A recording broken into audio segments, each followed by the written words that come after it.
ਸ੍ਰੀ ਵਾਹਿਗੁਰੂ ਸਾਹਿਬ ਜੀ। ਗੂਜਰੀ ਅਸ਼ਟਪਦੀਆ ਮਹੱਲਾ ਪਹਿਲਾ। ਘਰ ਪਹਿਲਾ। ਇੱਕ ਓੰਕਾਰ ਸਤਿਗੁਰ ਪ੍ਰਸਾਦ। ਏਕ ਨਗਰੀ ਪੰਜ ਚੋਰ ਬਸਿਆਲੇ। ਬਰਜਤ ਚੋਰੀ ਧਾਵੈ। ਤ੍ਰਿਹਦ ਸਮਾਲ ਰਖੈ ਜੋ ਨਾਨਕ। ਮੋਖ ਮੁਕਤ ਸੋ ਪਾਵੈ। ਏਕ ਨਗਰੀ ਪੰਜ ਚੋਰ ਬਸਿਆਲੇ। ਬਰਜਤ ਚੋਰੀ ਧਾਵੈ। ਤ੍ਰਿਹਦ ਸਮਾਲ ਰਖੈ ਜੋ ਨਾਨਕ। ਮੋਖ ਮੁਕਤ ਸੋ ਪਾਵੈ। ਚੇਤੋ ਬਾਸੁਦੇਵ ਬਨਵਾਲੀ। ਰਾਮ ਹਿਰਦੈ ਜਪ ਮਾਲੀ। ਚੇਤੋ ਬਾਸੁਦੇਵ ਬਨਵਾਲੀ। ਰਾਮ ਹਿਰਦੈ ਜਪ ਮਾਲੀ। ਰਹਾਉ। ਵਾਹਿਗੁਰੂ ਜੀ ਕਾ ਖਾਲਸਾ ਵਾਹਿਗੁਰੂ ਜੀ ਕੀ ਫਤਿਹ। ਚਵਰ ਛਤਰ ਤਖਤ ਦੇ ਮਾਲਕ ਸਾਹਿਬ ਸ੍ਰੀ ਗੁਰੂ ਗ੍ਰੰਥ ਸਾਹਿਬ ਸੱਚੇ ਪਾਤਸ਼ਾਹ ਜੀ, ਜਿਨ੍ਹਾਂ ਦੀ ਪਾਵਨ ਹਜ਼ੂਰੀ ਵਿੱਚ ਆਪ ਸੰਗਤਾਂ ਸੱਜ ਬੈਠੇ ਹੋ, ਵੱਡਿਆਂ ਭਾਗਾਂ ਵਾਲੇ ਹੋ। ਅਕਾਲ ਪੁਰਖ ਦੇ ਚੌਥੇ ਸਰਗੁਣ ਸਰੂਪ ਧੰਨ ਧੰਨ ਸ੍ਰੀ ਗੁਰੂ ਰਾਮਦਾਸ ਸਾਹਿਬ ਸੱਚੇ ਪਾਤਸ਼ਾਹ ਜੀ ਦੇ ਪਾਵਨ ਅਸਥਾਨ ਸ਼੍ਰੀ ਹਰਿਮੰਦਰ ਸਾਹਿਬ ਦੇ ਦਰਸ਼ਨ ਇਸ਼ਨਾਨ ਕਰਨ ਪਹੁੰਚੇ ਹੋ। ਅਕਾਲ ਪੁਰਖ ਦੇ ਸ਼ਬਦਾ ਅਵਤਾਰ ਧੰਨ ਧੰਨ ਸ੍ਰੀ ਗੁਰੂ ਗ੍ਰੰਥ ਸਾਹਿਬ ਸੱਚੇ ਪਾਤਸ਼ਾਹ ਜੀ ਸ਼੍ਰੀ ਹਰਿਮੰਦਰ ਸਾਹਿਬ ਸੁਭਾਏਮਾਨ ਹੋ ਕਰਕੇ ਲੋਕਾਈ ਦੇ ਭਲੇ ਹਿੱਤ ਜੋ ਸ਼੍ਰੀ ਮੁਖਵਾਕ ਬਖਸ਼ਦੇ ਨੇ, ਜਿਸ ਦੀ ਕਥਾ ਵਿਚਾਰ ਆਪ ਸੰਗਤਾਂ ਨਿਤਾ ਪ੍ਰਤੀ ਪ੍ਰਤੱਖ ਹਰ ਧੰਨ ਧੰਨ ਸ੍ਰੀ ਗੁਰੂ ਅਰਜਨ ਦੇਵ ਮਹਾਰਾਜ ਜੀ ਦੇ ਪਾਵਨ ਅਸਥਾਨ ਗੁਰਦੁਆਰਾ ਮੰਜੀ ਸਾਹਿਬ ਦੀਵਾਨ ਹਾਲ ਵਿਖੇ ਸਰਵਣ ਕਰਦੇ ਹੋ। ਆਓ ਆਪਣੇ ਸਮੇਂ ਨੂੰ, ਜੀਵਨ ਨੂੰ ਸਫਲਾ ਕਰਨ ਦੇ ਲਈ ਤੁਰਕੀ ਬਾਣੀ ਦੀ ਵਿਚਾਰ ਦੇ ਨਾਲ ਜੁੜਨਾ ਕਰੀਏ ਜੀ। ਸਤਨਾਮ ਸ੍ਰੀ ਵਾਹਿਗੁਰੂ ਸਾਹਿਬ ਜੀ। ਗੂਜਰੀ ਅਸ਼ਟਪਦੀਆ ਮਹੱਲਾ ਪਹਿਲਾ। ਘਰ ਪਹਿਲਾ। ਧੰਨ ਧੰਨ ਸ੍ਰੀ ਗੁਰੂ ਨਾਨਕ ਦੇਵ ਮਹਾਰਾਜ ਸਾਹਿਬ ਸੱਚੇ ਪਾਤਸ਼ਾਹ ਰਾਗ ਗੁਜਰੀ ਦੇ ਵਿੱਚ ਫੁਰਮਾਨ ਕਰਦੇ ਨੇ। ਅਸ਼ਟਪਦੀ 8 ਪਦਿਆਂ ਵਾਲਾ ਇਹ ਸ਼ਬਦ ਹੈ ਜੋ ਸ੍ਰੀ ਗੁਰੂ ਗ੍ਰੰਥ ਸਾਹਿਬ ਜੀ ਅੰਦਰ 503 ਅੰਗ ਤੇ ਦਰਜ ਹੈ। ਆਪਣੇ ਪਿਆਰੇ ਰਾਗੀ ਸਿੰਘਾਂ ਦੇ ਲਈ ਪਹਿਲੇ ਘਰ ਸੁਰ ਤਾਲ ਵਿੱਚ ਗਾਉਣ ਦਾ ਗੁਰਾਂ ਵੱਲੋਂ ਹੁਕਮ ਹੈ। ਸਭ ਤੋਂ ਪਹਿਲਾਂ ਇਸ਼ਟ ਦਾ, ਆਪਣੇ ਨਿਰਗੁਣ ਸਰੂਪ ਦਾ ਗੁਰਦੇਵ ਮੰਗਲ ਕਰਦੇ ਨੇ। ਅਕਾਲ ਪੁਰਖ ਇੱਕ ਹੈ, ਸਭਨਾ ਦਾ ਪ੍ਰਕਾਸ਼ਕ ਹੈ, ਸਤ ਸਰੂਪ ਹੈ, ਅਗਿਆਨ ਦਾ ਨਾਸ਼ਕ ਹੈ, ਗਿਆਨ ਬਖਸ਼ਣ ਵਾਲਾ ਹੈ, ਦਿਆਲੂ ਬੜਾ ਹੈ। ਦੂਸਰਾ ਭਾਵ ਹੈ ਇੱਕ ਅਕਾਲ ਪੁਰਖ ਸਤਿਗੁਰ ਪ੍ਰਸਾਦ ਗੁਰੂ ਨਾਨਕ ਸਾਹਿਬ ਸੱਚੇ ਪਾਤਸ਼ਾਹ ਦੀ ਕਿਰਪਾ ਦੇ ਸਦਕਾ ਪ੍ਰਾਪਤ ਹੁੰਦਾ ਹੈ। ਇੱਕ ਓੰਕਾਰ ਸਤਿਗੁਰ ਪ੍ਰਸਾਦ, ਏਕ ਨਗਰੀ ਪੰਜ ਚੋਰ ਬਸਿਆਲੇ, ਬਰਜਤ ਚੋਰੀ ਧਾਵਾ। ਗੁਰਦੇਵ ਇੱਥੇ ਫੁਰਮਾਨ ਕਰਦੇ ਨੇ, ਦੇਹ ਰੂਪ ਇੱਕ ਨਗਰ ਹੈ ਜਿਹਦੇ ਅੰਦਰ ਕਾਮ ਕ੍ਰੋਧ ਲੋਭ ਮੋਹ ਹੰਕਾਰ ਇਹ ਚੋਰ ਵਸਦੇ ਨੇ। ਰੋਕਦਿਆਂ ਰੋਕਦਿਆਂ ਵੀ ਇਹ ਚੋਰੀ ਕਰਦੇ ਨੇ, ਭਾਵ ਵਿਕਾਰ ਕਮਾਉਣ ਦੇ ਲਈ ਦੌੜਦੇ ਨੇ। ਯਤਨ ਕਰਨ ਦੇ ਬਾਵਜੂਦ ਵੀ ਇਹ ਕਾਬੂ ਵਿੱਚ ਨਹੀਂ ਰਹਿੰਦੇ। ਜਿਵੇਂ ਬਾਣੀ ਚਾਹੁੰਦਾ ਹੈ ਨਾ, ਅਵਰ ਪੰਚ ਹਮ ਏਕ ਜਨਾ ਕਿਉ ਰਾਖੋ ਘਰ ਬਾਰ ਮਨਾ, ਮਾਰ ਹੈ ਲੂਟ ਹੈ ਨੀਤ ਨੀਤ, ਕਿਸ ਆਗੇ ਕਰੀ ਪੁਕਾਰ ਜਨਾ। ਮਨ ਇੱਕ ਹੈ, ਡਾਕੂ ਪੰਜ ਨੇ, ਚੋਰ ਪੰਜ ਨੇ, ਤੂੰ ਕਿਵੇਂ ਬਚਾ ਹੋਵੇ। ਇਹ ਨਿਤਾ ਪ੍ਰਤੀ ਬੁਰੀ ਵਾਸ਼ਨਾ ਵਿੱਚ ਜਕੜੇ ਰਹਿੰਦੇ ਨੇ, ਰੋਕਦਿਆਂ ਰੋਕਦਿਆਂ ਵੀ ਕਾਬੂ ਨਹੀਂ ਆਉਂਦੇ। ਤ੍ਰਿਹਦ ਸਮਾਲ ਰਖੈ ਜੋ ਨਾਨਕ, ਮੋਖ ਮੁਕਤ ਸੋ ਪਾਵਾ। ਤ੍ਰਿਹ ਦਸ ਇੱਥੇ ਕੀ ਹੈ? ਤਿੰਨ ਮਾਇਆ ਦੇ ਗੁਣ ਨੇ, ਰਜੋ ਸਤੋ ਤਮੋ। ਕੁਝ ਸ਼ਾਂਤ ਕੀ ਸ਼ਾਂਤ ਚਿਤ ਲੋਕ ਨੇ, ਕੁਝ ਤਾਮਸੀ ਮੈਲੇ ਲੋਕ ਨੇ, ਕੁਝ ਰਾਜਸੀ ਅਹੰਕਾਰੀ ਲੋਕ ਨੇ। ਤਿੰਨਾਂ ਗੁਣਾਂ ਵਿੱਚ ਦੁਨੀਆ ਬੱਝੀ ਹੈ। ਤਿੰਨਾਂ ਗੁਣਾਂ ਦੇ ਨਾਲ ਜੋ 10 ਇੰਦਰੇ ਨੇ, 5 ਕਰਮ ਇੰਦਰੇ, 5 ਗਿਆਨ ਇੰਦਰੇ, ਸ਼ਬਦ ਸਪਰਸ਼ ਰੂਪ ਰਸ ਗੰਧ ਤੋਏ ਨੱਕ ਕੰਨ ਆਦਿਕ। ਕਹਿੰਦੇ ਜਿਹੜਾ ਇਹਨਾਂ 13 ਨੂੰ ਕਾਬੂ ਵਿੱਚ ਕਰ ਲਵੇ, ਨਾਮ ਦੇ ਕੁੰਡੇ ਦੇ ਨਾਲ ਹਾਥੀ ਨੂੰ ਵਸ ਕਰ ਲਵੇ, ਉਹੀ ਮੋਖ ਪਦਵੀ ਪਾਵੇਗਾ, ਕੈਵਲਯ ਮੁਕਤੀ ਪਾਵੇਗਾ, 84 ਲੱਖ ਜੂਨਾਂ ਤੋਂ ਨਿਜਾਤ ਹਾਸਲ ਕਰੇਗਾ, ਰੋਗਾਂ ਸੋਗਾਂ ਤੋਂ ਉਪਰਾਮ ਹੋਵੇਗਾ, ਹਰ ਪ੍ਰਕਾਰ ਦੇ ਬੰਧਨ ਤੋਂ ਉਸੇ ਦਾ ਹੀ ਛੁਟਕਾਰਾ ਹੈ। ਹਰ ਕਾ ਨਾਮ ਮਨ ਵਸੈ, ਹਉਮੈ ਕ੍ਰੋਧ ਨਿਵਾਰ। ਮਨ ਨਿਰਮਲ ਨਾਮ ਧਿਆਈਐ ਤਾਂ ਪਾਏ ਮੋਖ ਦੁਆਰ।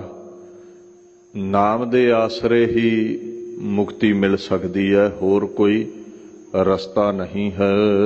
ਚੇਤੋ ਵਾਸਦੇਵ ਬਨਵਾਲੀ, ਕਹਿੰਦੇ ਚੇਤੇ ਕਰ ਵਾਸਦੇਵ ਨੂੰ, ਬਨਵਾਲੀ ਨੂੰ। ਹਰ ਧਰਮ ਦੇ ਵਿੱਚ ਇਹਨਾਂ ਅਲਫਾਜ਼ਾਂ ਦੇ ਵੱਖੋ ਵੱਖ ਅਰਥ ਹੋ ਜਾਂਦੇ ਨੇ। ਜੇ ਤੁਸੀਂ ਸਨਾਤਨ ਮਤ ਵਿੱਚ ਵਾਸਦੇਵ ਦਾ ਅਰਥ ਪੜੋਗੇ ਤਾਂ ਸ੍ਰੀ ਕ੍ਰਿਸ਼ਨ ਆਵੇਗਾ। ਜੇ ਸਿੱਖ ਜਗਤ ਵਿੱਚ ਵਾਸਦੇਵ ਦਾ ਅਰਥ ਪੜੋਗੇ ਤੇ ਹਰ ਜ਼ਰੇ ਵਿੱਚ ਵਨਸਪਤੀ ਵਿੱਚ ਸਮਾਇਆ ਹੋਇਆ ਪਰਮੇਸ਼ਵਰ ਆਵੇਗਾ। ਵਵੈ ਵਾਸੁਦੇਵ ਪਰਮੇਸ਼ਰ ਵੇਖਣ ਕੋ ਜਨ ਵੇਸ ਕੀਆ। ਜਿੱਥੇ ਪਰਮਾਤਮਾ ਅੰਦਰ ਬਾਹਰ ਹੈ, ਰੋਮ ਰੋਮ ਵਿੱਚ ਸਮਾਇਆ ਹੈ, ਵਸਿਆ ਹੋਇਆ ਹੈ, ਉਹ ਵਾਸੁਦੇਵ ਹੈ। ਵੇਖੈ ਚਾਖੈ ਸਭ ਕਿਛ ਜਾਣੈ, ਅੰਤਰ ਬਾਹਰ ਰਵ ਰਹਿਆ। ਹਰ ਜ਼ਰੇ ਵਿੱਚ ਹੈ, ਅੰਦਰ ਵੀ ਹੈ, ਬਾਹਰ ਵੀ ਹੈ। ਜਿੱਥੇ ਸ੍ਰੀ ਕ੍ਰਿਸ਼ਨ ਲਈ ਵਾਸੁਦੇਵ ਆਇਆ ਹੈ, ਉੱਥੇ ਉਹ ਇੱਕ ਯੁੱਗ ਦੇ ਅਵਤਾਰ ਹੋਏ ਨੇ, ਮਹਾਪੁਰਸ਼ ਹੋਏ ਨੇ, ਉਹਨਾਂ ਦਾ ਵੀ ਜ਼ਿਕਰ ਬਾਣੀ ਵਿੱਚ ਆਉਂਦਾ ਹੈ। ਦੁਆਪਰ ਕ੍ਰਿਸ਼ਨ ਮੁਰਾਰ ਕੰਸ ਕਿਰਤਾਰਥ ਕੀਓ। ਇੱਥੇ ਇੱਕ ਯੁੱਗ ਦੇ ਇਹ ਅਵਤਾਰ ਹੋਏ ਨੇ, ਦੁਆਪਰ ਯੁੱਗ। ਤੋ ਗੁਰਦੇਵ ਨੇ ਬਨਵਾਲੀ ਜਾਂ ਬਨਵਾਰੀ ਲਫ਼ਜ਼ ਉਸ ਅਕਾਲ ਪੁਰਖ ਲਈ ਵਰਤਿਆ ਹੈ, ਜਿਹੜਾ ਹਰ ਜ਼ਰੇ ਵਿੱਚ ਸੁਭਾਇਮਾਨ ਹੈ। ਇਹਦੇ ਤੋਂ ਬਾਅਦ ਮਹਾਰਾਜ ਬਨਵਾਲੀ ਲਫ਼ਜ਼ ਵਰਤਦੇ ਨੇ। ਬਨ ਮਾਲੀ, ਜੋ ਸਮੁੱਚੀ ਕਾਇਨਾਤ ਦਾ ਮਾਲੀ ਹੈ, ਪਰਵਰਦਿਗਾਰ ਹੈ, ਜਿਨੇ ਸਾਰੇ ਜੰਗਲਾਂ ਨੂੰ ਮਾਲਾਵਤ ਧਾਰਨ ਕੀਤਾ ਹੈ, ਦੁਨੀਆ ਨੂੰ ਧਾਰਨੇ ਵਾਲਾ। ਹੁਣ ਤੁਸੀਂ ਆਖੋਗੇ ਵੀ ਇਹ ਜਿਹੜਾ ਬਨਵਾਲੀ ਲਫ਼ਜ਼ ਹੈ, ਵਨਮਾਲਾ ਪਹਿਰਨ ਵਾਲੇ ਵਿਸ਼ਨੂੰ ਲਈ ਆਉਂਦਾ ਹੈ। ਹਿੰਦੂ ਮਤ ਵਿੱਚ ਵਿਸ਼ਨੂੰ ਨੂੰ ਬਨਵਾਲੀ ਕਹਿੰਦੇ ਨੇ। ਗੁਰੂ ਅਰਜਨ ਸਾਹਿਬ ਨੇ ਬੜਾ ਵਧੀਆ ਸਮਝਾਇਆ, ਅਚੁੱਤ ਪਾਰ ਬ੍ਰਹਮ ਪਰਮੇਸ਼ਰ ਅੰਤਰਜਾਮੀ। ਅਕਾਲ ਪੁਰਖ ਜਿਹੜਾ ਹੈ ਨਾ, ਮਧੂਸੂਦਨ ਦਾਮੋਦਰ ਸੁਆਮੀ, ਉਹੀ ਮਧੂਸੂਦਨ, ਉਹੀ ਦਾਮੋਦਰ ਹੈ, ਭਾਵ ਉਹੀ ਸ੍ਰੀ ਕ੍ਰਿਸ਼ਨ ਦੇ ਵਿੱਚ ਸਮਾਇਆ ਹੋਇਆ ਹੈ। ਮਹਾਰਾਜ ਕਹਿੰਦੇ ਨੇ, ਰਿਖੀਕੇਸ ਗੋਵਰਧਨ ਧਾਰੀ, ਮੁਰਲੀ ਮਨੋਹਰ ਹਰ ਰੰਗਾ। ਮੁਰਲੀ ਧਾਰਨੇ ਵਾਲੇ ਜਿਹੜੇ ਕ੍ਰਿਸ਼ਨ ਨੇ, ਉਹਨਾਂ ਵਿੱਚ ਵੀ ਅਕਾਲ ਪੁਰਖ ਦੀ ਜੋਤ ਟਿਕੀ ਹੋਈ ਹੈ।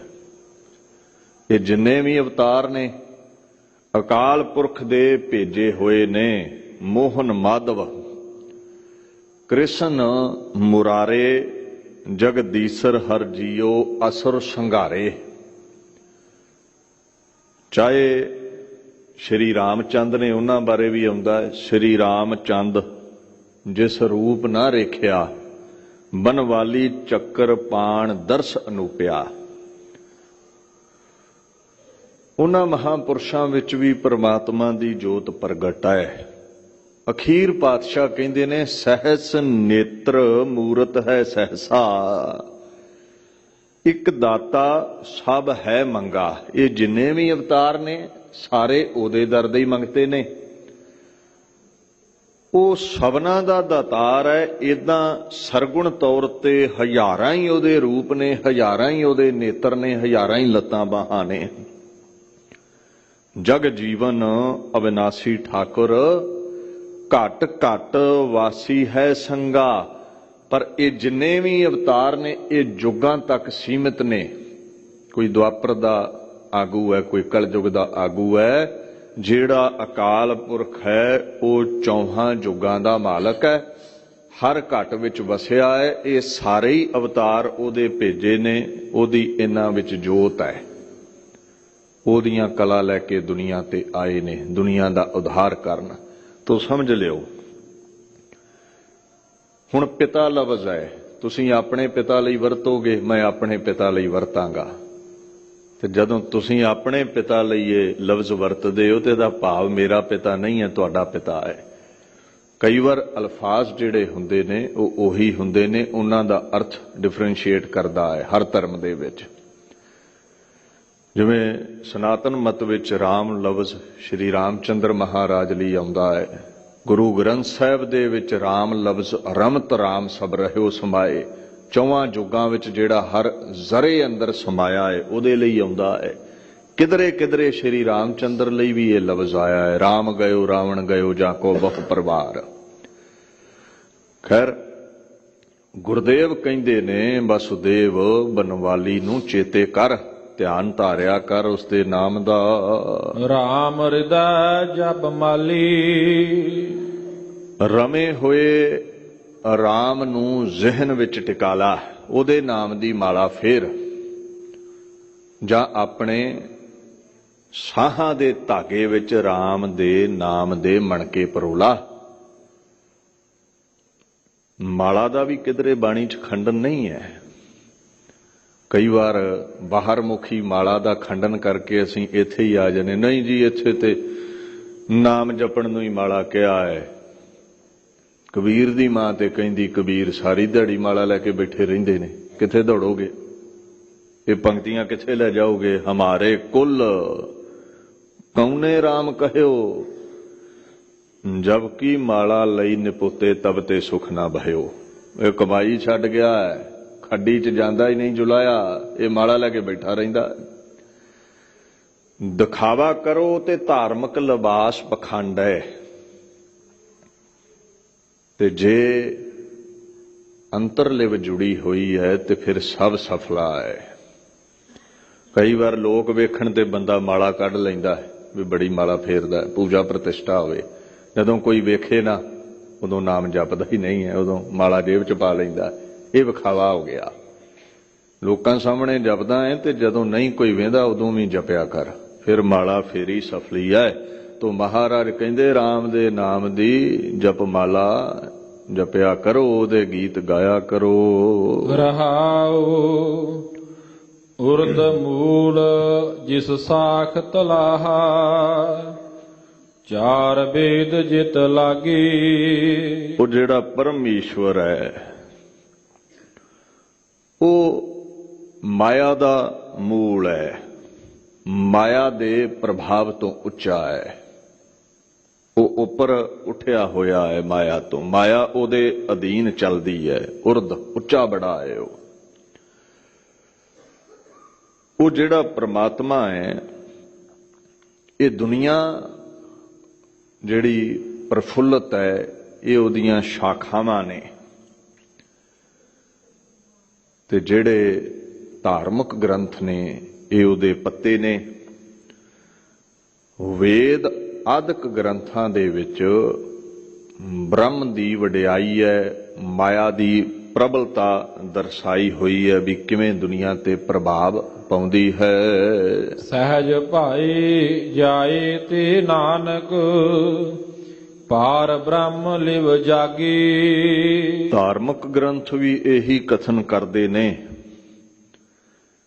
ਸਹਿਜ ਭਾਵ ਵਿੱਚ, ਸ਼ਾਂਤੀ ਵਿੱਚ, ਆਨੰਦ ਵਿੱਚ ਟਿਕੇ ਪਰਮਾਤਮਾ ਦੇ ਗੀਤ ਗਾਓ, ਫਿਰ ਤੁਹਾਡੇ ਤੇ ਮਾਇਆ ਦਾ ਪ੍ਰਭਾਵ ਨਹੀਂ ਪਵੇਗਾ। ਪਰਮਾਤਮਾ ਦੇ ਚਰਨਾਂ ਵਿੱਚ ਲਿਵ ਲਾਓ, ਸਹਿਜ ਕਰਕੇ ਭਾਵ ਗਿਆਨ ਕਰਕੇ, ਸਹਿਜ ਕਰਕੇ ਭਾਵ ਸ਼ਾਂਤੀ ਕਰਕੇ, ਟਿਕਾ ਕਰਕੇ ਉਹਦੇ ਚਰਨਾਂ ਵਿੱਚ ਜੁੜ ਜਾਓ। ਭਾਈ ਤੋਂ ਭਾਵ ਹੈ ਉਹਦੇ ਪਿਆਰ ਵਿੱਚ ਜੁੜ ਜਾਓ। ਲਿਵ ਕੀ ਹੈ? ਲਿਵ ਦਾ ਭਾਵ ਹੁੰਦਾ ਹੈ ਬਿਰਤੀ ਨੂੰ ਇੱਕ ਬਿੰਦੂ ਵੱਲ ਕੇਂਦਰਿਤ ਕਰਨਾ, ਸੰਸਾਰ ਵੱਲੋਂ ਬਿਰਤੀ ਨੂੰ ਤੋੜ ਕੇ ਨਿਰੰਕਾਰ ਵਿੱਚ ਜੋੜਨਾ।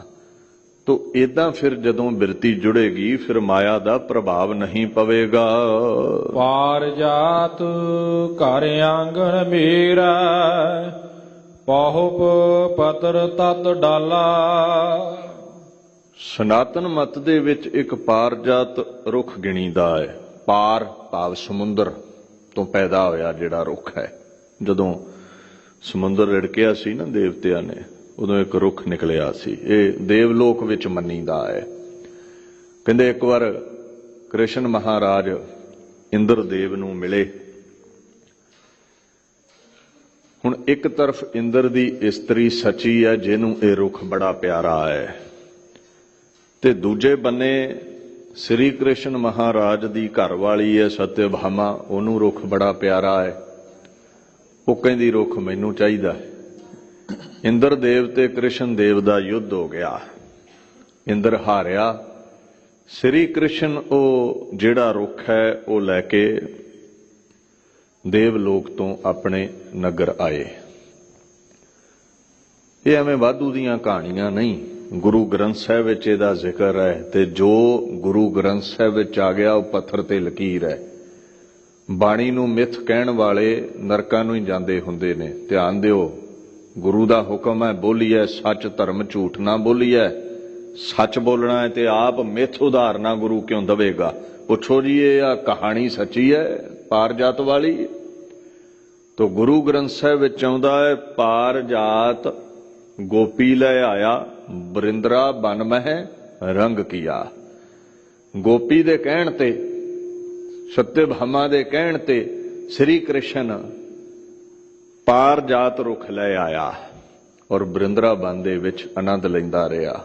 ਖੈਰ, ਚਾਹੇ ਪਾਰਜਾਤ ਰੁੱਖ ਹੈ ਤੇ ਚਾਹੇ ਕਾਮਧੇਨ ਗਊ ਹੈ ਜੋ ਹਰ ਕਾਮਨਾ ਪੂਰੀ ਕਰਦੀ ਹੈ, ਹਿੰਦੂਆਂ ਲਈ ਚਾਹੇ ਇਹਨਾਂ ਦੀ ਹਸਤੀ ਵੱਖਰੀ ਹੈ, ਰੁੱਖ ਹੈ ਤੇ ਗਊ ਹੈ। ਸਿੱਖਾਂ ਲਈ ਕੀ ਹੈ? ਪਾਰਜਾਤ ਇਹ ਹਰ ਕੋ ਨਾਮ, ਕਾਮਧੇਨ ਹਰ ਹਰ ਗੁਣ ਗਾਮ। ਸਿੱਖਾਂ ਦੀ ਕਾਮਨਾ ਪੂਰੀ ਕਰਨ ਵਾਲਾ ਅਕਾਲ ਪੁਰਖ ਦਾ ਨਾਮ ਹੀ ਹੈ। ਉਹਨੂੰ ਹੀ ਅਸੀਂ ਪਾਰਜਾਤ ਕਰਕੇ ਮੰਨਦੇ ਹਾਂ, ਉਹਨੂੰ ਹੀ ਕਾਮਧੇਨ ਗਊ ਕਰਕੇ ਮੰਨਦੇ ਹਾਂ। ਤੋ ਗੁਰਦੇਵ ਕਹਿੰਦੇ ਨੇ ਜਿਹੜਾ ਪਰਮਾਤਮਾ ਦੀ ਯਾਦ ਵਿੱਚ ਲਿਵ ਲਾਉਂਦਾ ਹੈ, ਉਹਦੇ ਆਂਗਨ ਵਿੱਚ, ਉਹਦੇ ਹਿਰਦੇ ਰੂਪੀ ਵਿਹੜੇ ਦੇ ਵਿੱਚ ਇਹ ਜਿਹੜਾ ਪਾਰਜਾਤ ਰੂਪੀ ਪਰਮੇਸ਼ਵਰ ਹੈ ਉਹ ਪ੍ਰਗਟ ਹੋ ਜਾਂਦਾ ਹੈ। ਇਹ ਸੰਸਾਰ, ਇਹ ਖੰਡ, ਇਹ ਬ੍ਰਹਿਮੰਡ, ਇਹ ਸੁਖ ਜਿਹਦੇ ਫਲ ਪੌਦੇ ਹਨ। ਸਰਬ ਜੋਤ ਨਿਰੰਜਨ ਸੰਭੂ ਛੋਡੋ ਬਹੁਤ ਜੰਜਾਲਾ। ਸ਼ੰਭੂ ਸੁਤੇ ਸਿੱਧ ਜੋ ਪ੍ਰਕਾਸ਼ਵਾਨ ਹੈ। ਮਹਾਰਾਜ ਕਹਿੰਦੇ ਉਹ ਨਿਰੰਜਨ, ਮਾਇਆ ਦੀ ਮੈਲ ਤੋਂ ਰਹਿਤ ਪਰਮ ਈਸ਼ਵਰ, ਆਪਣੇ ਆਪ ਤੋਂ ਜੋ ਪ੍ਰਗਟ ਹੈ, ਹਰ ਜ਼ਰੇ ਵਿੱਚ ਉਹਦੀ ਜੋਤ ਸਮਾਈ ਹੈ। ਸਭ ਆਲ ਜੰਜਾਲ ਛੱਡ ਦਿਓ, ਉਹਦੇ ਚਰਨਾਂ ਵਿੱਚ ਲਿਵ ਜੋੜ ਲਓ। ਜੰਜਾਲ ਸੰਸਾਰ ਦਾ ਜਾਲ, ਮਾਇਆ ਦਾ ਜਾਲ, ਇਹ 84 ਲੱਖ ਜੂਨਾਂ ਦਾ ਜਾਲ, ਇਹ ਤੋਂ ਜੇ ਛੁੱਟਣਾ ਹੈ ਤੇ ਅਕਾਲ ਪੁਰਖ ਦੇ ਨਾਮ ਦੀ ਲਿਵ ਲਾਉਣਾ ਕਰੋ। ਸੁਣ ਸਿਖਵੰਤੇ ਨਾਨਕ ਬਿਨਵਾਇ ਛੋਡੋ ਮਾਇਆ ਜਾਲਾ। ਮਹਾਰਾਜ ਕਹਿੰਦੇ ਐ ਸਿਖਵੰਤ, ਐ ਮੇਰੀ ਸਿੱਖਿਆ ਨੂੰ ਧਾਰਨੇ ਵਾਲੇ, ਤੁਸੀਂ ਪ੍ਰਮਾਤਮਾ ਦੇ ਨਾਮ ਵਿੱਚ ਜੁੜ ਜਾਓ, ਮਾਇਆ ਦਾ ਜਾਲ ਫਿਰ ਛੁੱਟੇਗਾ। ਦੇਖੋ, ਅਕਾਲ ਸਰੂਪ ਹੁੰਦੇ ਹੋਏ ਵੀ ਬਿਨਵੈ ਬੇਨਤੀ ਕਰਦੇ ਨੇ ਗੁਰਦੇਵ ਸਾਨੂੰ, ਸਿੱਖਾਂ ਨੂੰ, ਆਪਣੇ ਪਿਆਰਿਆਂ ਨੂੰ। ਏਡੀ ਵੱਡੀ ਹਸਤੀ ਹੈ। ਜੋਤ ਰੂਪ ਹਰ ਆਪ ਗੁਰੂ ਨਾਨਕ ਕਹਾਇਓ।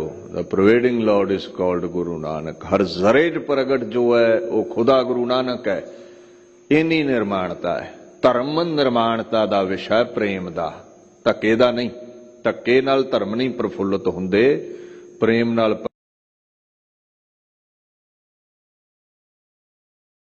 ਕੀ ਮੇਰੇ ਮੋਢਿਆਂ ਤੇ ਖਲੋਤੀ ਹੈ? ਨਹੀਂ, ਜਿਨ ਪ੍ਰੇਮ ਕੀਓ ਤਿਨ ਹੀ ਪ੍ਰਭ ਪਾਇਓ। ਇਹ ਕਾਨੂੰਨ ਨਹੀਂ ਹੈ ਜਿਹੜਾ ਡਾਂਗ ਨਾਲ ਲਾਗੂ ਹੋਣਾ ਹੈ, ਇਹ ਧਰਮ ਹੈ, ਪ੍ਰੇਮ ਨਾਲ ਲਾਗੂ ਕੀਤਾ ਜਾਂਦਾ ਹੈ। ਤੋ ਗੁਰਦੇਵ ਬਿਨੈ ਕਰਦੇ ਨੇ, ਉਹ ਮੇਰੇ ਸਿੱਖ ਮਾਇਆ ਦੇ ਜਾਲ, 84 ਲੱਖ ਜੂਨਾਂ ਦੇ ਜਾਲ ਅਗਰ ਛੱਡਣੇ ਨੇ ਤੇ ਪਰਮਾਤਮਾ ਦੇ ਨਾਮ ਵਿੱਚ ਜੁੜਨਾ ਕਰ। ਮਨ ਵਿਚਾਰ ਏਕ ਲਿਵ ਲਾਗੀ ਪੁਨਰਪ ਜਨਮ ਨਾ ਕਾਲਾ। ਜਦੋਂ ਮਨ ਦੇ ਵਿੱਚ ਪਰਮਾਤਮਾ ਦਾ ਨਾਮ ਗਿਆ ਟਿਕ, ਉਹਦੇ ਨਾਮ ਦੀ ਵਿਚਾਰ ਚੱਲਦੀ ਰਹੀ, ਉਹਦੇ ਨਾਮ ਵਿੱਚ ਲਿਵ ਲੱਗ ਗਈ। ਜਿਵੇਂ ਤੇਲ ਦੀ ਧਾਰ ਚੱਲਦੀ ਹੈ ਨਾ ਇੱਕ ਰਸ, ਏਦਾਂ ਸੁਰਤੀ ਟਿਕ ਗਈ। ਪੁਨਰਪ, ਫਿਰ ਦੋਹਰੇ ਤੇਰਾ ਜਨਮ ਨਹੀਂ ਹੋਵੇਗਾ, ਦੋਹਰੇ ਤੂੰ ਗਰਭ ਦੇ ਵਿੱਚ ਨਹੀਂ ਆਵੇਂਗਾ। ਤੇਰਾ ਆਵਾਗਮਨ ਕਟਿਆ ਜਾਵੇਗਾ। ਸੋ ਗੁਰੂ ਸੋ ਸਿੱਖ ਕਥੀਅਲੇ, ਸੋ ਵੈਦ ਜੇ ਜਾਣੈ ਰੋਗੀ। ਕਹਿੰਦੇ ਅਸਲ ਦੇ ਵਿੱਚ ਗੁਰੂ ਉਹ ਹੈ ਜੋ ਸਿੱਖ ਦਾ ਭਰਮ ਨਿਵਰਤ ਕਰੇ, ਸਿੱਖ ਦੇ ਅੰਦਰ ਦੇ ਹਾਲਾਤ ਸਮਝ ਕੇ ਉਹਦੇ ਵਿਕਾਰਾਂ ਦਾ ਨਾਸ਼ ਕਰੇ। ਤੇ ਸਿੱਖ ਉਹ ਹੈ ਜਿਹੜਾ ਗੁਰੂ ਤੇ ਭਾਵਨਾ ਰੱਖੇ। ਜਿਵੇਂ ਵੈਦ ਰੋਗੀ ਦੀ ਨਬਜ਼ ਪੜ੍ਹ ਕੇ ਹੀ ਰੋਗ ਲੱਭ ਲੈਂਦਾ ਤੇ ਦੂਰ ਕਰ ਦਿੰਦਾ, ਤੇ ਰੋਗੀ ਵੈਦ ਤੇ ਭਰੋਸਾ ਰੱਖਦਾ ਹੈ। ਇਦਾਂ ਦਾ ਸਿੱਖ ਚਾਹੀਦਾ ਹੈ, ਇਦਾਂ ਦਾ ਗੁਰੂ ਚਾਹੀਦਾ ਹੈ ਜਿਹੜਾ ਹਰ ਰੋਗ ਦੀ ਨਿਵਰਤੀ ਕਰੇ। ਤੇ ਸਿੱਖ ਦੀ ਭਾਵਨਾ ਆਪਣੇ ਵੈਦ ਤੇ ਗੁਰੂ ਤੇ ਪ੍ਰਬਲ ਚਾਹੀਦੀ ਹੈ। ਤੋ ਮਹਾਰਾਜ ਕਹਿੰਦੇ ਨੇ ਐਸਾ ਗੁਰੂ ਚੇਲਾ, ਐਸਾ ਮੁਰਸ਼ਿਦ ਮੁਰੀਦ ਚਾਹੀਦਾ ਹੈ। ਜਿਸ ਕਾਰਨ ਕੰਮ ਨਾ ਧੰਦਾ ਨਾਹੀ, ਧੰਦਾ ਗਿਰਹਿ ਜੋਗੀ। ਗੁਰੂ ਐਸਾ ਹੋਵੇ ਜਿਹੜਾ ਸੰਸਾਰ ਦੇ ਧੰਦਿਆਂ ਤੋਂ ਉਪਰਾਮ ਹੋਵੇ। ਚੇਲਾ ਐਸਾ ਹੋਵੇ ਜਿਹੜਾ ਗੁਰੂ ਦਾ ਉਪਦੇਸ਼ ਲੈ ਕੇ ਵਿਕਾਰਾਂ ਤੋਂ, ਸੰਸਾਰ ਤੋਂ ਵਿਰਕਤ ਹੋ ਜਾਵੇ। ਤੇ ਜੇ ਕਿਧਰੇ ਤੁਹਾਨੂੰ ਗੁਰੂ ਚੇਲਾ ਸੰਸਾਰ ਕਮਾਉਂਦੇ ਦਿਖਣ, ਭਾਵ ਗ੍ਰਸਤ ਵਿੱਚ ਦਿਖਣ, ਤੇ ਸਮਝ ਲਿਓ ਉਹ ਇਉਂ ਨਿਰਲੇਪ ਨੇ, ਸੰਸਾਰ ਵਿੱਚ ਰਹਿੰਦੇ ਜਿਵੇਂ ਕਮਲ ਦਾ ਫੁੱਲ ਛੱਪੜ ਵਿੱਚ ਰਹਿੰਦਾ ਵੀ ਨਿਰਲੇਪ ਹੈ। ਗੁਰਦੇਵ ਵੇਖੋ ਗ੍ਰਸਤੀ ਹੋਏ ਨੇ, ਗੁਰੂ ਨਾਨਕ ਸਾਹਿਬ ਤੋਂ ਲੈ ਕੇ ਗੁਰੂ ਗੋਬਿੰਦ ਸਿੰਘ ਤਾਈਂ ਬਹੁਤਾਤ ਵਿੱਚ ਗ੍ਰਸਤ ਨੂੰ ਧਾਰਨੇ ਵਾਲੇ ਹੋਏ ਨੇ। ਸੰਸਾਰ ਵਿੱਚ ਰਹਿੰਦੇ ਹੋਏ ਵੀ ਧੰਦਿਆਂ ਤੋਂ ਉਪਰਾਮ ਨੇ। ਨਾਨਕ ਸਤਿਗੁਰ ਭੇਟਿਆ ਪੂਰੀ ਹੋਵੇ ਜੁਗਤ, ਹਸੰਦਿਆਂ ਖੇਲੰਦਿਆਂ ਪੈਨੰਦਿਆਂ ਖਾਵੰਦਿਆਂ ਵਿਚੈ ਹੋਵੇ ਮੁਕਤ। ਗੁਰੂ ਦੇ ਧਾਰਨੇ ਵਾਲਾ ਜਿਹੜਾ ਮੁਰੀਦ ਹੈ, ਹੱਸਦਿਆਂ ਖੇਡਦਿਆਂ ਸੰਸਾਰ ਵਿੱਚ ਵਿਚਰਦਿਆਂ ਗ੍ਰਸਤ ਵਿੱਚ ਉਪਰਾਮ ਹੋ ਜਾਂਦਾ ਹੈ, ਭਵ ਸਾਗਰ ਤੋਂ ਤਰ ਜਾਂਦਾ ਹੈ। ਕਾਮ ਕ੍ਰੋਧ ਅਹੰਕਾਰ ਤਜੀਅਲੇ, ਲੋਭ ਮੋਹ ਤਿਸ ਮਾਇਆ। ਗੁਰੂ ਦੀ ਸ਼ਰਨ ਆ ਕੇ ਨਾਮ ਜਪਦਾ ਹੋਇਆ ਉਹ ਕਾਮ ਕ੍ਰੋਧ ਅਹੰਕਾਰ ਤੋਂ ਵੱਖ ਹੋ ਜਾਂਦਾ ਹੈ। ਉਹਦੇ ਅੰਦਰ ਲੋਭ ਨਹੀਂ ਰਹਿੰਦਾ, ਦੂਸਰਿਆਂ ਦੇ ਪਦਾਰਥ ਖੋਹਣ ਦੀ ਇੱਛਾ ਨਹੀਂ ਰਹਿੰਦੀ, ਉਹਨੂੰ ਸੰਸਾਰ ਦਾ ਮੋਹ ਨਹੀਂ ਰਹਿੰਦਾ। ਉਹਦੇ ਅਤੇ ਪ੍ਰਮਾਤਮਾ ਦੇ ਦਰਮਿਆਨ ਜੋ ਰੋਕਾਂ ਨੇ, ਜੋ ਮਾਇਆ ਹੈ, ਉਹ ਨਹੀਂ ਰਹਿੰਦੀ। ਪ੍ਰਮਾਤਮਾ 'ਚ ਇਕਮਿਕ ਹੋ ਜਾਂਦਾ ਹੈ। ਮਨ ਤਤ ਅਵਗਤ ਧਿਆਇਆ, ਗੁਰ ਪ੍ਰਸਾਦੀ ਪਾਇਆ। ਤਤ ਸਾਰ ਵਸਤੂ, ਸਾਡਾ ਜੜ ਜੋ ਪਰਮ ਈਸ਼ਵਰ ਹੈ, ਇਹ ਮਨ ਉਸ ਤਤਵ ਵਸਤੂ ਨੂੰ ਧਿਆਇਆ ਕਰ, ਪਰਮਾਤਮਾ ਦੇ ਗੀਤ ਗਾਇਆ ਕਰ। ਜੋ ਅਵਗਤ ਹੈ, ਜੋ ਬਿਆਨ ਨਹੀਂ ਕੀਤਾ ਜਾ ਸਕਦਾ, ਜੋ ਅਵਿਨਾਸ਼ੀ ਹੈ, ਨਾਸ਼ ਤੋਂ ਰਹਿਤ ਹੈ। ਧਿਆਉਣਾ ਕਿੱਦਾਂ ਹੈ?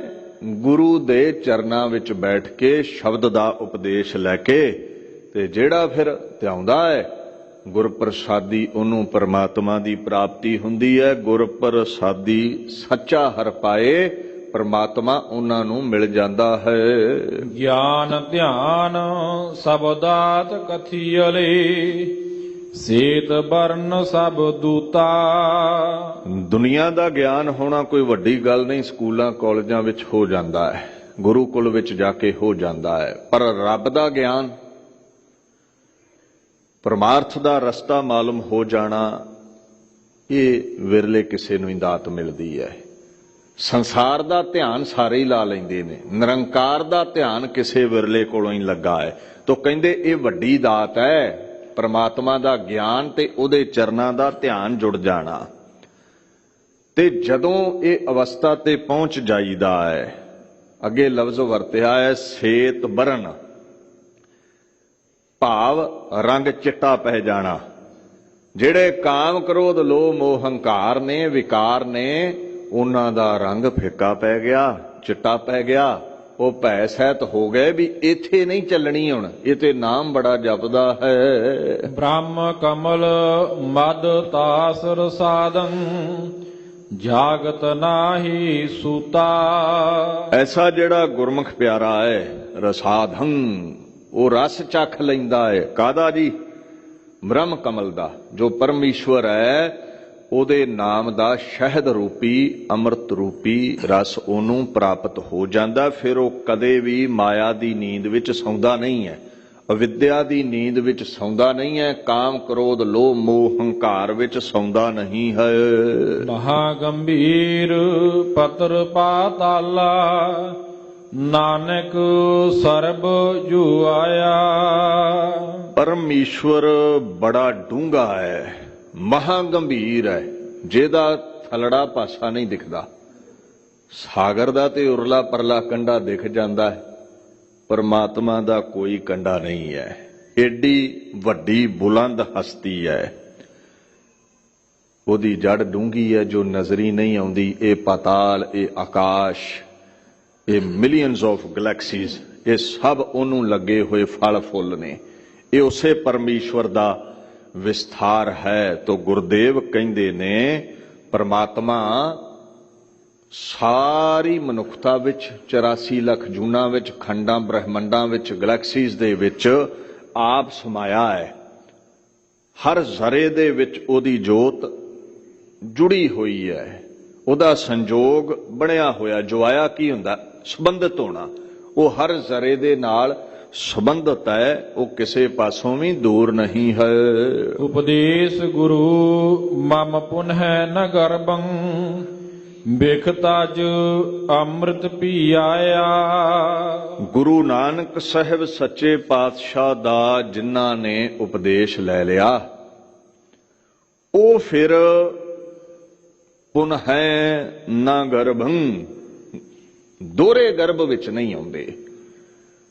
ਉਹ 84 ਲੱਖ ਜੂਨਾਂ ਵਿੱਚ ਨਹੀਂ ਆਉਂਦੇ, ਕਿਉਂਕਿ ਉਹਨਾਂ ਨਾਮ ਦਾ ਅੰਮ੍ਰਿਤ ਪੀਤਾ, ਨਿਰੰਕਾਰ ਦਾ ਅੰਮ੍ਰਿਤ ਪੀਤਾ ਤੇ ਸੰਸਾਰ ਦੀ ਮਾਇਆ ਨੂੰ ਜ਼ਹਿਰ ਰੂਪ ਸਮਝ ਕੇ ਛੱਡ ਦਿੱਤਾ।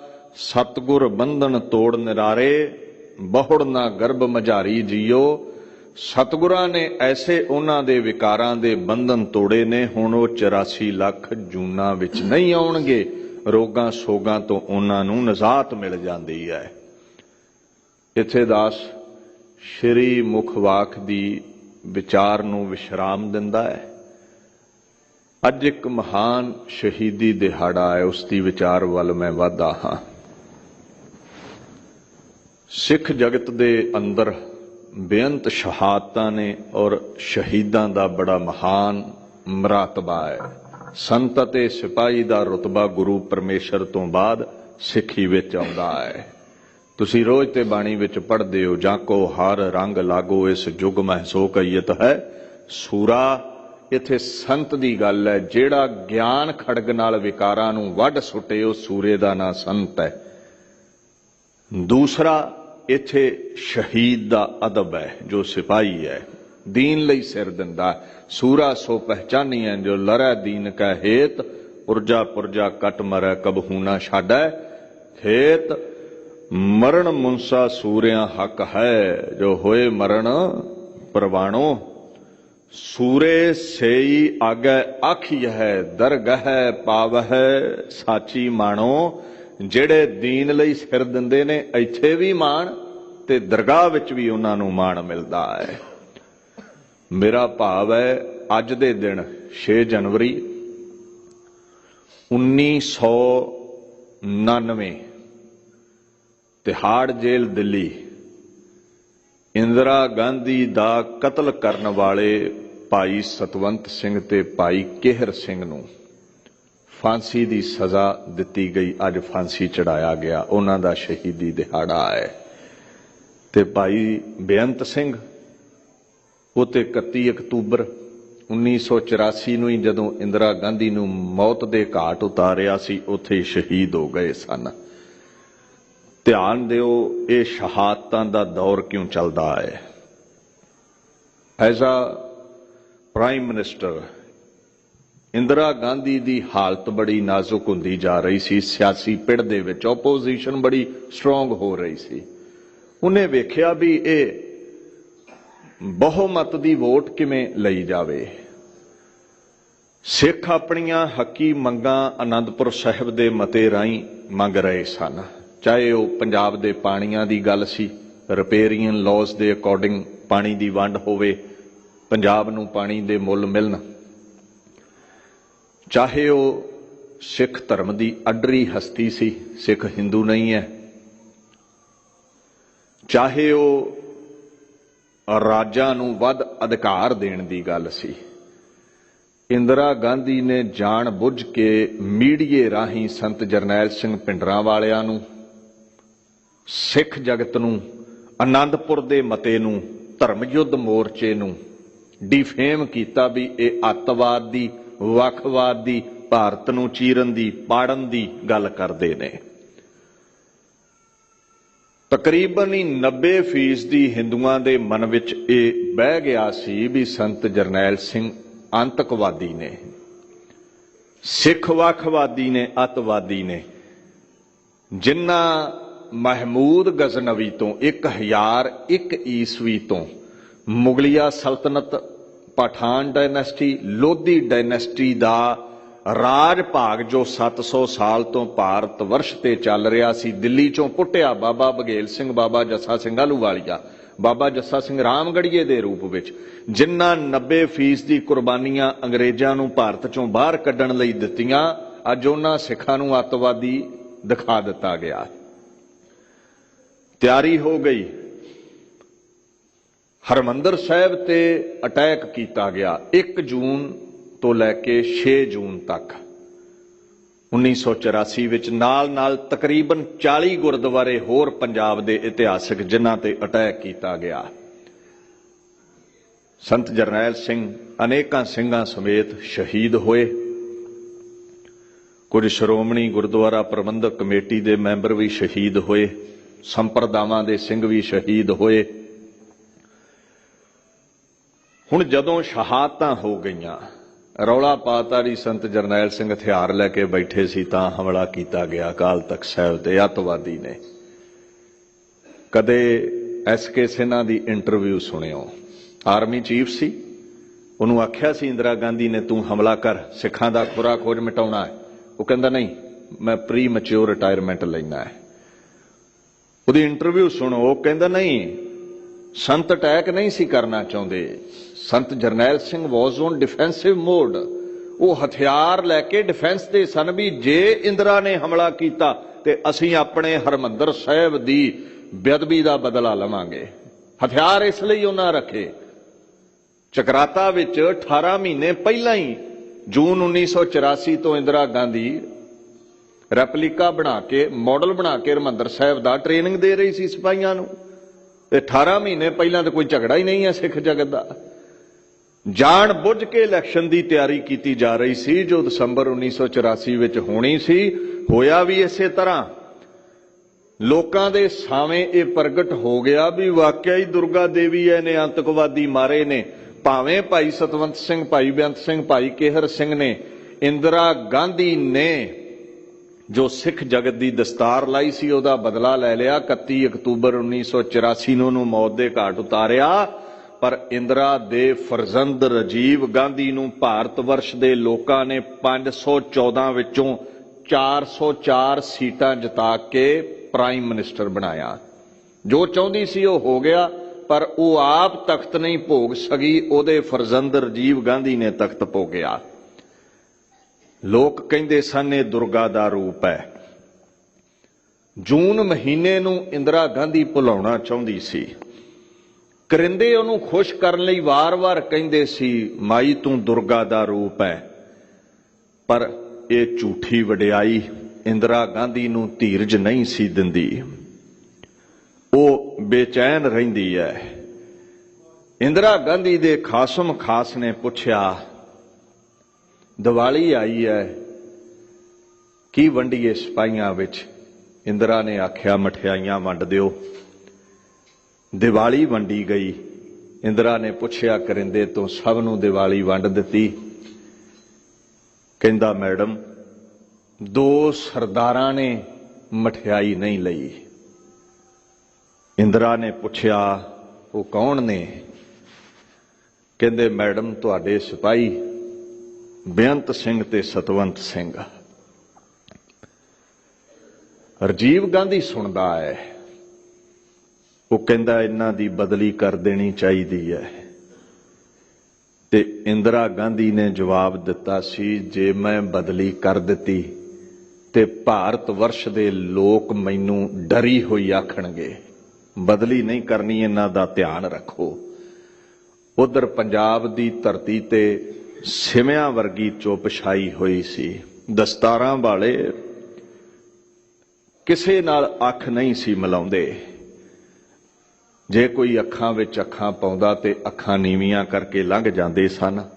ਮਨ ਅਸ਼ਾਂਤ ਸੀ, ਛਾਤੀ ਦੇ ਵਿੱਚ ਸੂਲ ਚੁਭਦਾ ਸੀ, ਕਿਉਂਕਿ ਸਭ ਤੋਂ ਮੁਕੱਦਸ ਜਗ੍ਹਾ ਸਿੱਖ ਜਗਤ ਦੀ ਹਰਮੰਦਰ ਸਾਹਿਬ ਅਕਾਲ ਤਖਤ ਢਹਿ ਢੇਰੀ ਕੀਤਾ ਸੀ ਇੰਦਰਾ ਗਾਂਧੀ ਦੇ ਹੁਕਮ ਵਿੱਚ। ਭਾਰਤ ਵਰਸ਼ ਦੀ ਫੌਜ ਦੇ ਅਕਾਲ ਤਖਤ ਦੇ ਸਾਵੇਂ ਦੋ ਕੇਸਰੀ ਨਿਸ਼ਾਨ ਸਾਹਿਬ ਹਵਾ ਵਿੱਚ ਝੂਲਦੇ ਇਉਂ ਜਾਪਦੇ ਸਨ ਵੀ ਸਲਾਹਾਂ ਕਰਦੇ ਨੇ ਕਿਸ ਤਰ੍ਹਾਂ ਸਿੱਖ ਜਗਤ ਦੀ ਲੱਥੀ ਪੱਗ ਸਿਰ ਤੇ ਰੱਖੀ ਜਾਵੇ। ਸਿੱਖਾਂ ਨੂੰ ਵੇਖ ਕੇ ਲੋਕ ਟਿਚਰਾਂ ਕਰਦੇ ਸਨ, ਕਿੱਥੇ ਗਿਆ ਤੁਹਾਡਾ ਅੱਜ ਤੀਰ ਵਾਲਾ ਬਾਬਾ, ਕਿੱਥੇ ਹੈ ਤੁਹਾਡਾ ਅੱਜ ਭਿੰਡਰਾਂ ਵਾਲਾ। ਸਿੱਖ ਸੁਣ ਕੇ ਅੱਖਾਂ ਵੈਰਾਗ ਨਾਲ ਗਿੱਲੀਆਂ ਕਰਕੇ ਅਗਾਂਹ ਲੰਘ ਜਾਂਦੇ ਸਨ। ਉਹਨਾਂ ਦੇ ਕੋਲ ਕੋਈ ਜਵਾਬ ਨਹੀਂ ਸੀ। 29 ਅਕਤੂਬਰ ਦਾ ਦਿਨ ਚੜ੍ਹਿਆ। ਇੰਦਰਾ ਗਾਂਧੀ ਨੂੰ ਆਖਿਆ ਗਿਆ, ਮੈਡਮ, ਆਇਰਿਸ਼ ਡਾਇਰੈਕਟਰ ਪੀਟਰ ਉਸਤੀਨੋਵ ਤੁਹਾਡੇ ਤੇ ਡਾਕੂਮੈਂਟਰੀ ਬਣਾਉਣੀ ਚਾਹੁੰਦਾ, ਕਦੋਂ ਦੀ ਅਪੁਆਇੰਟਮੈਂਟ ਦਈਏ। ਇੰਦਰਾ ਨੇ ਆਖਿਆ 31 ਅਕਤੂਬਰ ਦੀ ਅਪੁਆਇੰਟਮੈਂਟ ਦੇ ਦਿਓ, ਇਹਦੇ ਬਾਅਦ ਮੀਟਿੰਗ ਬਰਖਾਸਤ ਹੁੰਦੀ ਹੈ। 30 ਅਕਤੂਬਰ ਦਾ ਦਿਨ ਚੜ੍ਹਿਆ। ਇੰਦਰਾ ਗਾਂਧੀ ਚੋਣ ਪ੍ਰਚਾਰ ਦੇ ਲਈ ਉੜੀਸਾ ਨੂੰ ਜਾਂਦੀ ਹੈ।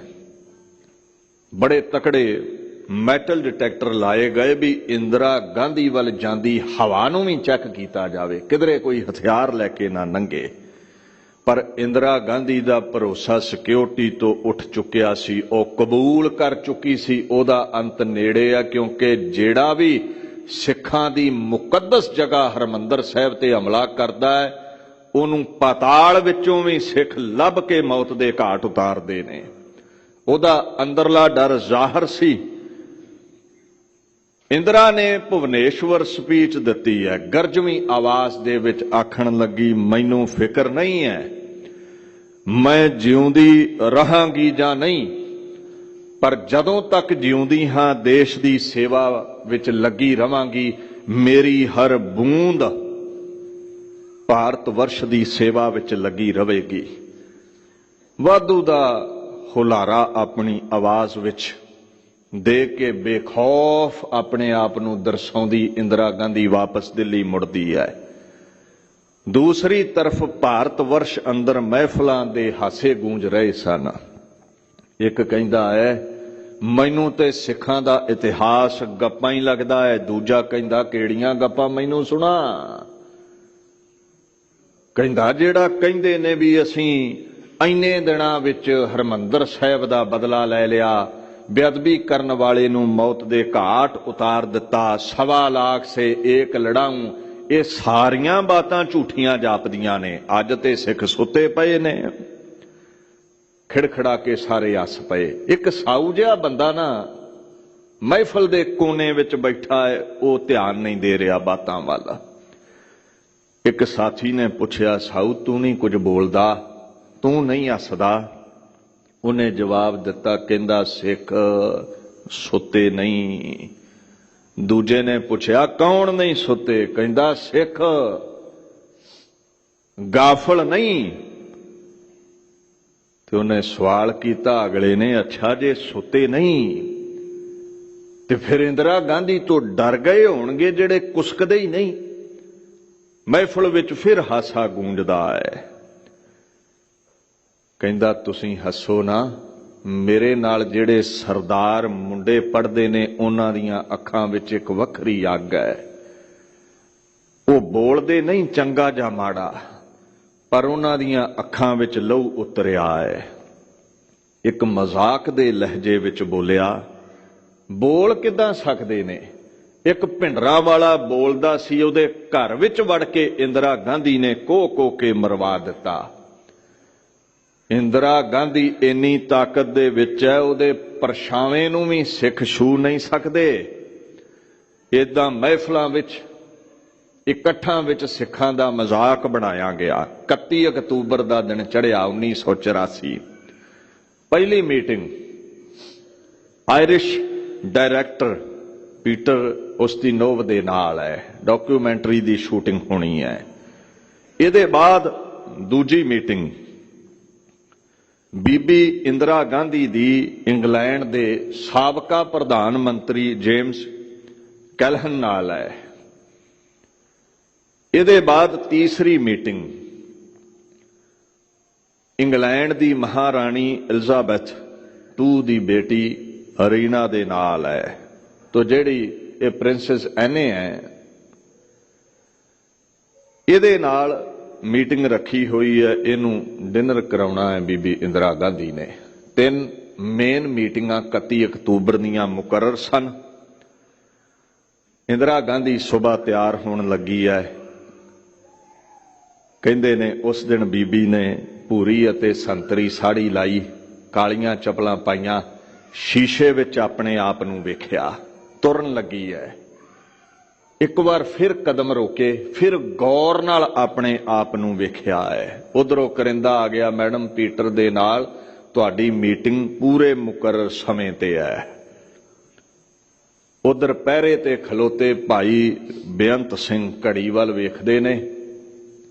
9 ਵੱਜਣ ਵਿੱਚ 5 ਮਿੰਟ ਰਹਿ ਗਏ ਨੇ। ਦੂਰ ਖੜੇ ਸਤਵੰਤ ਸਿੰਘ ਵੱਲ ਬੜੀ ਧਿਆਨ ਨਾਲ ਵੇਖਿਆ। ਸਤਵੰਤ ਸਿੰਘ ਨੇ ਆਪਣੀ ਆਟੋਮੈਟਿਕ ਮਸ਼ੀਨ ਗਨ ਤੇ ਹੱਥ ਕੱਸ ਲਏ ਨੇ। ਦਿੱਲੀ ਦੀ ਸਵੇਰ ਕੁਝ ਐਸੀ ਹੈ, ਬਹੁਤੀ ਚਹਿਲ ਪਹਿਲ ਨਹੀਂ ਸੀ। ਠੀਕ ਹੈ, ਕੁਝ ਬੱਚੇ ਸਕੂਲਾਂ ਨੂੰ ਜਾ ਰਹੇ ਸਨ। ਅੱਜ ਦਿੱਲੀ ਦੇ ਸਿੱਖ ਬਸ਼ਿੰਦੇ ਆਖਰੀ ਵਾਰ ਆਪਣੀਆਂ ਦੁਕਾਨਾਂ ਖੋਲ੍ਹਣ ਲਈ ਚੱਲੇ ਨੇ। ਦਾਨੀਆਂ ਪ੍ਰਦਾਨੀਆਂ ਸੁਆਣੀਆਂ ਨੇ ਨਾਸ਼ਤਾ ਕਰਵਾ ਕੇ ਸਰਦਾਰਾਂ ਨੂੰ ਦੁਕਾਨਾਂ ਵੱਲ ਤੋਰ ਦਿੱਤਾ। ਪੁਲਿਸ ਪੋਜੀਸ਼ਨਾਂ ਲੈ ਕੇ ਸ਼ਾਂਤ ਚਿੱਤ ਖਲੋਤੀ ਹੋਈ ਹੈ। ਜਦੋਂ ਘੜੀ ਦੀਆਂ ਸੂਈਆਂ ਨੇ 9 ਵਜਾਏ ਤੇ ਬੀਬੀ ਇੰਦਰਾ ਗਾਂਧੀ ਆਪਣੇ ਲਾਮ ਲਸ਼ਕਰ ਦੇ ਨਾਲ ਮਹਿਲਾਂ ਚੋਂ ਬਾਹਰ ਨਿਕਲੀ। ਬੇਅੰਤ ਸਿੰਘ ਦਾ ਹੱਥ ਆਪਣੀ ਪਿਸਟਲ ਦੇ ਉੱਪਰ ਆ ਗਿਆ। ਸਤਵੰਤ ਸਿੰਘ ਨੇ ਇੱਕ ਵਾਰ ਅੱਖਾਂ ਬੰਦ ਕਰਕੇ ਖੋਲੀਆਂ ਨੇ। ਜਦੋਂ ਇੰਦਰਾ ਗਾਂਧੀ ਦੇ ਕਦਮ ਭਾਈ ਬੇਅੰਤ ਸਿੰਘ ਵੱਲ ਵਧੇ, ਬੇਅੰਤ ਸਿੰਘ ਨੂੰ ਪਤਾ ਹੈ ਕੁਝ ਪਲਾਂ ਦੇ ਵਿੱਚ ਬੀਬੀ ਇੰਦਰਾ ਮੇਰੇ ਸਾਵੇਂ ਗੁਜ਼ਰ ਜਾਵੇਗੀ, ਲੰਘ ਜਾਵੇਗੀ। ਅੱਗੇ ਵੀ ਲੰਘਦੀ ਰਹੀ ਹੈ, ਪਰ ਬੇਅੰਤ ਸਿੰਘਾ ਅੱਜ ਇਹ ਜਿਉਂਦੀ ਤੇ ਬਿਲਕੁਲ ਨਹੀਂ ਲੰਘੇਗੀ, ਹਰਗਿਜ਼ ਨਹੀਂ ਜਿਉਂਦੀ ਲੰਘਣ ਦਵਾਂਗਾ। ਕਹਿੰਦੇ 38 ਬੋਰ ਦੀ ਪਿਸਤੌਲ ਨੂੰ ਬੇਅੰਤ ਸਿੰਘ ਨੇ ਹੱਥ ਵਿੱਚ ਫੜ ਲਿਆ। ਸੁਰੱਖਿਅਤ ਘੇਰੇ ਵਿੱਚ ਹੈ ਇੰਦਰਾ ਗਾਂਧੀ, ਤੇ ਜਦੋਂ ਪਿਸਟਲ ਸਿੱਧਾ ਕੀਤਾ ਇੰਦਰਾ ਦੇ ਵੱਲ, ਮੌਤ ਦਾ ਸਾਇਆ ਇੰਦਰਾ ਦੇ ਸਾਹਮਣੇ ਆ ਗਿਆ। ਪੁਰਾਣੇ ਖਿਆਲ ਅਚਨਚੇਤ ਪ੍ਰਗਟ ਹੋ ਗਏ। ਆਵਾਜ਼ ਗੂੰਜੀ ਕੰਨਾਂ ਦੇ ਵਿੱਚ, ਜਿਹੜੀ ਕਦੇ 6 ਜੂਨ 1984 ਨੂੰ ਗੂੰਜੀ ਸੀ, ਬੀਬੀ ਜੰਗ ਅਸੀਂ ਜਿੱਤ ਚੱਲੇ ਆਂ, ਅਕਾਲ ਤਖਤ ਢਹਿ ਗਿਆ ਹੈ, ਤੀਰ ਵਾਲਾ ਬਾਬਾ ਅਸੀਂ ਮਾਰ ਲਿਆ ਹੈ। ਜਿਹੜੇ ਸਿੱਖ ਕਦੇ ਈਨ ਨਹੀਂ ਸੀ ਮੰਨਦੇ, ਜਿਹੜੇ ਜੂੜਿਆਂ ਵਾਲੇ ਸਿਰ ਕਦੇ ਝੁਕੇ ਨਹੀਂ ਸੀ, ਅੱਜ ਇੰਦਰਾ ਗਾਂਧੀ ਤੂੰ ਝੁਕਾ ਦਿੱਤੇ ਨੇ।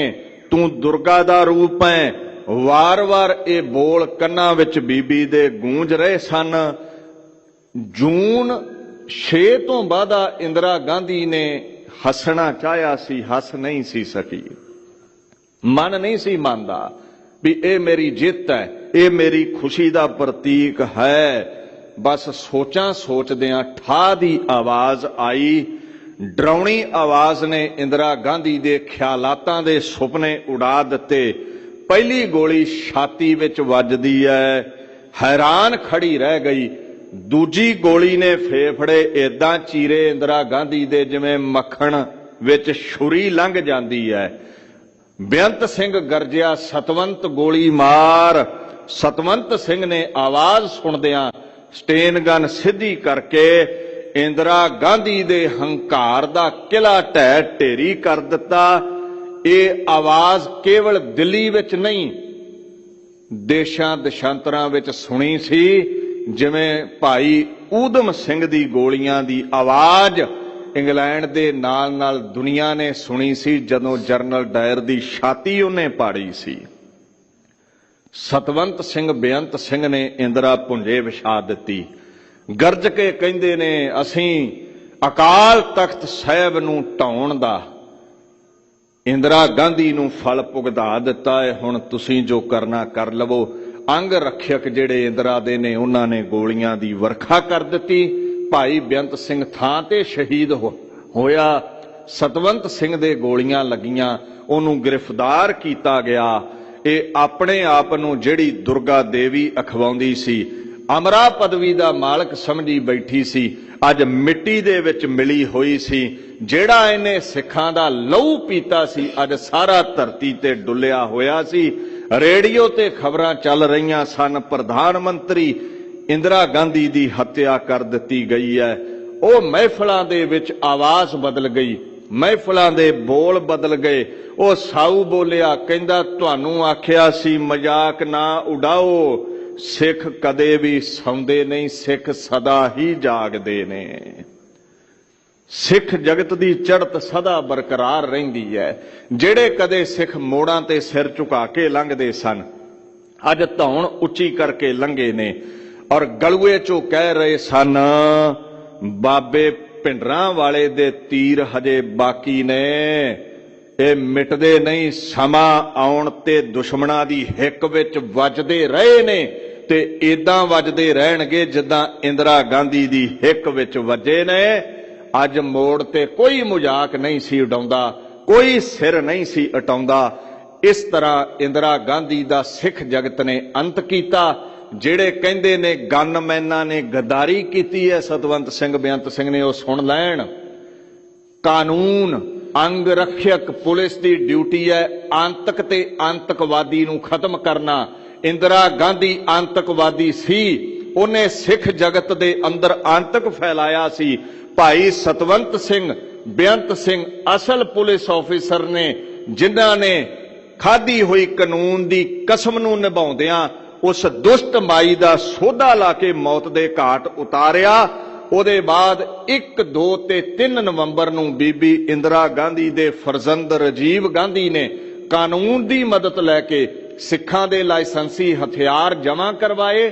ਫਿਰ ਲਟੇਰੇ ਛੱਡ ਕੇ ਦਿੱਲੀ ਆਦਿਕ ਸ਼ਹਿਰਾਂ ਦੇ ਵਿੱਚ ਸਿੱਖਾਂ ਦੇ ਗਲੀ ਟਾਇਰ ਪਾ ਕੇ, ਮਿੱਟੀ ਦਾ ਤੇਲ ਪਾ ਕੇ ਸਿੱਖਾਂ ਨੂੰ ਅੱਗ ਲਾ ਕੇ ਸਿੱਖਾਂ ਦੀ ਨਸਲਕੁਸ਼ੀ ਕੀਤੀ ਗਈ। ਮੈਂ ਤੇ ਆਨਾ ਹੁੰਨਾ ਐ ਰਾਜੀਵ ਗਾਂਧੀ, ਜੇ ਤੇਰੇ 'ਚ ਮਰਦਾਨਗੀ ਹੁੰਦੀ ਤੇ ਤੂੰ ਹਥਿਆਰ ਨਾ ਜ਼ਬਤ ਕਰਵਾਉਂਦਾ, ਸਿੱਖਾਂ ਦੇ ਸਾਹਮਣੇ ਆਉਂਦਾ ਤੇ ਵੇਖਣਾ ਸੀ ਕਿਵੇਂ ਇਹਨਾਂ ਲੁਟੇਰਿਆਂ ਦੇ ਅਸੀਂ ਸਿਰ ਗੇਂਦਾਂ ਵਾਂਗੂ ਉਡਾਉਂਦੇ ਸਾਂ।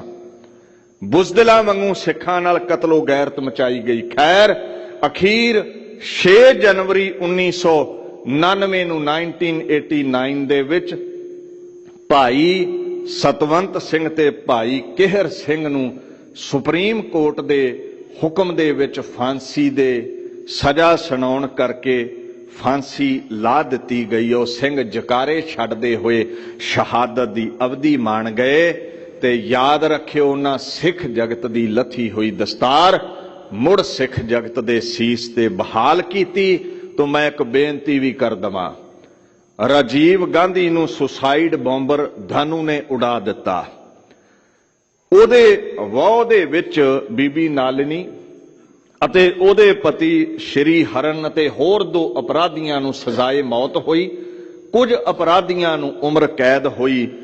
ਲੰਬੇਰੇ ਸਮੇਂ ਬਾਅਦ ਸੁਪਰੀਮ ਕੋਰਟ ਨੇ, ਹੋਰਾਂ ਅਦਾਲਤਾਂ ਨੇ ਉਹਨਾਂ ਨੂੰ ਰਿਹਾ ਕਰ ਦਿੱਤਾ। ਪਰ ਸਾਡੇ ਸਿੱਖ ਕੈਦੀ 1984 ਦੇ ਸਮੇਂ ਤੋਂ ਅੱਜ ਵੀ ਬੰਧਨ ਵਿੱਚ ਬੱਧੇ ਹੋਏ ਨੇ, ਜੇਲ੍ਹਾਂ ਵਿੱਚ ਨੇ। ਮੈਂ ਬੇਨਤੀ ਕਰਦਾ ਹਾਂ, ਇਹਨਾਂ ਨੇ ਉਮਰ ਕੈਦ ਵੀ ਭੋਗ ਲਈ ਹੈ, ਪਰ ਭਾਰਤ ਵਰਸ਼ ਦੀ ਹਕੂਮਤ ਹਿਊਮਨ ਰਾਈਟਸ ਦਾ ਘਾਣ ਕਰਕੇ ਇਹਨਾਂ ਨੂੰ ਰਿਹਾ ਨਹੀਂ ਕਰ ਰਹੀ। ਸਿੱਖ ਜਗਤ ਨੇ ਇਹਨਾਂ ਲਈ ਸੰਘਰਸ਼ ਜਾਰੀ ਰੱਖਣਾ ਹੈ, ਯਤਨ ਜਾਰੀ ਰੱਖਣੇ ਨੇ, ਮੋਰਚੇ ਜਾਰੀ ਰੱਖਣੇ ਨੇ, ਤਾਂ ਕਿ ਗੂੰਗੀਆਂ ਬੋਲੀਆਂ ਸਰਕਾਰਾਂ ਤਾਈਂ ਸਾਡੀ ਆਵਾਜ਼ ਪਹੁੰਚੇ ਤੇ ਇੱਕ ਦਿਨ ਇਹ ਜਿਹੜੀ ਹਨੇਰਗਰਦੀ ਹੈ ਇਹ ਮਿਟ ਜਾਵੇ। ਕਿਉਂਕਿ ਹਰ ਰਾਤ ਦੀ ਸਵੇਰ ਹੁੰਦੀ ਹੈ। ਇਹ ਬਚਨ ਕਹਿ ਕੇ ਫਤਿਹ ਬੁਲਾਉਣਾ ਹਾਂ। ਕੁਛ ਅਸੂਲੋं का नशा था, कुछ मुकद्दस ख्वाब थे, हर जमाने में शहादत के यही असबाब थे। शहीद दीन ਲਈ ਅਸੂਲਾਂ ਲਈ ਸਿਰ ਦਿੰਦੇ ਨੇ, ਨਾਲੇ ਸਿੱਖੀ ਵਿੱਚ ਪ੍ਰਵਾਨ ਹੀ ਸਿਰ ਦੇਣ ਵਾਲਾ ਹੈ। ਹੰਕਾਰ ਰੂਪੀ ਸਿਰ ਵੱਢ ਕੇ ਸੁੱਟ ਦਿਓ, ਸੰਤ ਬਣੋ ਤੇ ਪ੍ਰਵਾਨ ਹੋ। ਪ੍ਰਤੱਖ ਦੀਨ ਲਈ ਸਥੂਲ ਸਿਰ ਵੱਢ ਦਿਓ ਤੇ ਪ੍ਰਵਾਨ ਹੋ। ਜਉ ਤੋ ਪ੍ਰੇਮ ਖੇਲਣ ਕਾ ਚਾਓ, ਸਿਰ ਤਰ ਤਲੀ ਗਲੀ ਮੇਰੀ ਆਓ। ਇਤ ਮਾਰਗ ਪੈਰ ਤਰੀਜੈ, ਸਿਰ ਦੀਜੈ ਕਾਣ ਨਾ ਕੀਜੈ। ਉਹਨਾਂ ਕੇ ਮੁਖ ਸਦ ਉਜਲੇ, ਉਹਨਾਂ ਨੂੰ ਸਭ ਜਗਤ ਕਰੇ ਨਮਸਕਾਰ। ਸ਼ਹੀਦਾਂ ਨੂੰ ਨਮਸਕਾਰ ਹੈ। ਖੰਡੇ ਦੀ ਪੌਲ ਛਕੋ ਗੁਰੂ ਵਾਲੇ, ਬਣੋ ਸਿੱਖੀ ਪ੍ਰਫੁੱਲਤ ਰਵੇ। ਸ਼੍ਰੋਮਣੀ ਗੁਰਦੁਆਰਾ ਪ੍ਰਬੰਧਕ ਕਮੇਟੀ ਦਾ ਸਮੂਹ ਗੁਰੂ ਕੇ ਸੇਵਾਦਾਰਾਂ ਦਾ ਧੰਨਵਾਦ, ਆਪ ਸੰਗਤ ਦਾ ਧੰਨਵਾਦ, ਦੀਨ ਦੁਨੀਆ ਦੇ ਮਾਲਕ ਸ੍ਰੀ ਗੁਰੂ ਗ੍ਰੰਥ ਸਾਹਿਬ ਪਾਤਸ਼ਾਹ ਦਾ ਕੋਟਾਨ ਕੋਟ ਧੰਨਵਾਦ। ਆਓ ਇਹ ਦੋ ਪੰਕਤੀਆਂ ਪੜ੍ਹ ਕੇ ਫਤਿਹ ਬੁਲਾਈਏ ਜੀ। ਮਹਾ ਗੰਭੀਰ ਪਤਰ ਪਾਤਾਲਾ, ਨਾਨਕ ਸਰਬ ਜੋ ਆਇਆ। ਉਪਦੇਸ਼ ਗੁਰੂ ਮਮ ਪੁਨਹਿ ਨ ਗਰਬੰ, ਬਿਖ ਤਜ ਅੰਮ੍ਰਿਤ ਪੀ ਆਇਆ। ਵਾਹਿਗੁਰੂ ਜੀ ਕਾ ਖਾਲਸਾ, ਵਾਹਿਗੁਰੂ ਜੀ ਕੀ